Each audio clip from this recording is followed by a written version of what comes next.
How we doing, guys? Just a short video here to show you two theorems from chapter 9 on page 169. They're presented in the book. That's Fundamental Applied Maths. Theorem 9.2 says if you immerse a body fully in water, the buoyant force it will experience is its weight divided by its relative density. Well, let's see what we get here. If we look at the weight of the body, that is going to be its volume times its density times acceleration due to gravity. Okay, the buoyancy of the body is equal to the volume of displaced water. The weight of displaced water. So the volume of displaced water is the same as the volume of the body. The density of displaced water is 1000, and acceleration due to gravity doesn't change. Okay, so that's mass times acceleration due to gravity. If we ask ourselves what is the ratio of weight to buoyancy, we're going to get V rho g over V 1000 g. And cancelling, we're left with the density of the object divided by the density of water, which is just the relative density of the object. So that gives us, cross multiplying gives us W equals B S, and then dividing through by S, B equals W over S. Okay, this is the buoyant force experienced is the weight of the object divided by its relative density.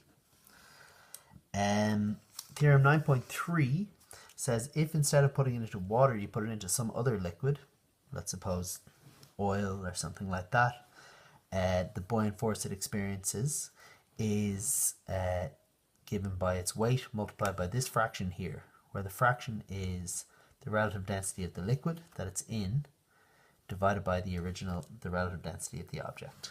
Okay, so the density of the object is SO, density of the liquid is SL.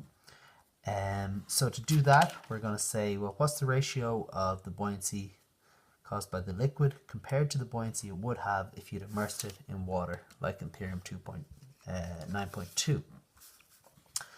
The buoyancy it has in liquid is its weight, the weight of displaced liquid. So that's the volume of the object times the density of the liquid. Okay, so that's rho is the actual density, times G, whereas the buoyancy it would have in water is the volume of the object times the density of water, just like over here, times G. So again, we find ourselves getting the relative density. This time, the relative density, remember, rho is the density of the liquid. So we get the relative density of this oil or whatever it is we're immersed in. So again, cross multiplying, we get that the buoyant force experienced due to the liquid is going to be the relative density of the liquid multiplied by the buoyant force it would experience were it immersed in water. Okay, so there's a proportionality relationship here. But the buoyant force it experiences in water we have from Theorem 9.2. That's its weight divided by its own relative density, the relative density of the object itself. So that gives us Theorem 9.3. That's where that comes from.